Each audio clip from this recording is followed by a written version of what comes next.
Hey, Nathan here from PH Studios, and welcome back to another tutorial from the Tower Defense Engine series.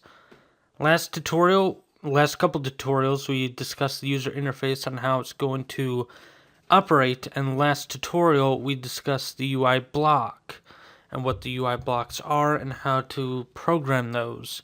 And I discussed using the dictionary, and I give a couple examples on how it can be used. So in this tutorial, we're going to continue on the user interface, and we'll go through part 1 of each class, and those will be the next tutorial. For this one, we're going to just do the Wave Information class. Okay, so 2 tutorials ago, when we discussed the UI overview, the Wave Information is that long, small in the height, but the entire width at the very bottom of the game window. That's the wave information that tells you what wave you're currently on and all future waves. So that's what this class will handle.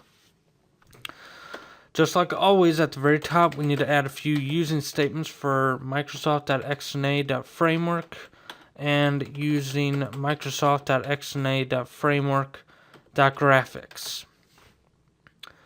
Alright, public class wave information. And now we're going to have a couple of things here for the wave information. Just couple of properties in one field. So, of course, we have a way to draw the wave information. So in that case, we need a texture and a rectangle.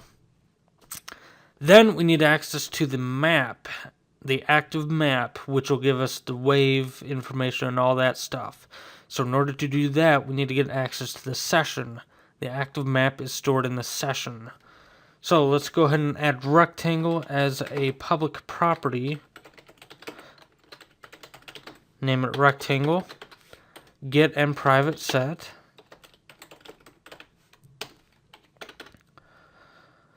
And let's add session as a public property.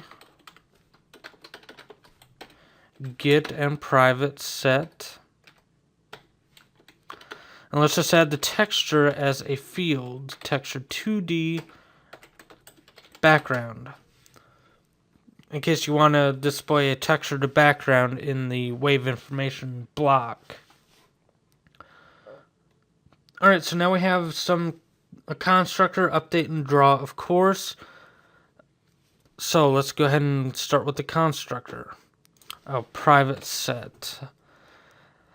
Go into the public session property and set private set. Alright, so now let's go back down to the bottom and let's set a public and constructor wave information. Opening parentheses. Session S, comma, rectangle R, comma, graphics device GD, comma, and one more property for the color of our border, color C. Opening and closing curly brackets, and inside the body, let's go ahead and set the properties. Session is equal to S, rectangle is equal to R, background is equal to new texture 2D, GD, comma, 1, comma, 1. Remember, we're using a single pixel, and then we're going to fill it in as background. So we can have a textured background as like blue background, red background. You pass it the color you want, and it'll give us a textured background just containing that color. Alright, so now we have a color array, C array is equal to new color. Oop, it didn't autocomplete that. Opening bracket, closing bracket, opening curly bracket there, space C, space, closing curly bracket, and semicolon. So what this does, you remember in a previous tutorial, I think it was in the UI block, last tutorial, we did the color, we set a color array and is equal to new color and pass it 1. In wave information, we're doing we're combining these two lines here into just one. It'll initialize a color array and only give it C. Alright, so now we actually need to set the background color C array.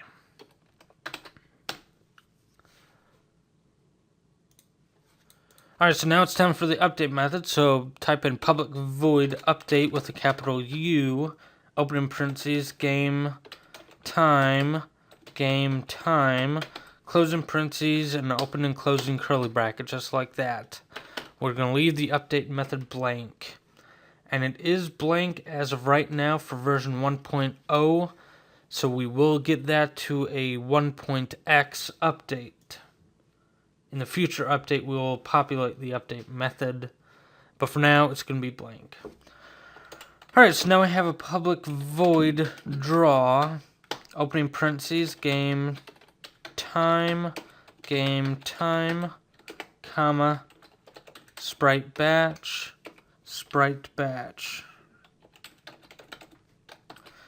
closing parentheses, open and closing curly brackets. Fill in part 2. So we're going to fill this method in part 2, the draw method. Alright, so far we are finished with the wave information class. Once we finish the map class, then we can finally go back and do part 2 of everything. But we will need the session to have access to the map, and the map needs access to all the properties and methods we need to use in order to build these classes up. So that's it for this tutorial, part 1. Next tutorial, we'll work on part 1 of the map region. So I hope to see you next time.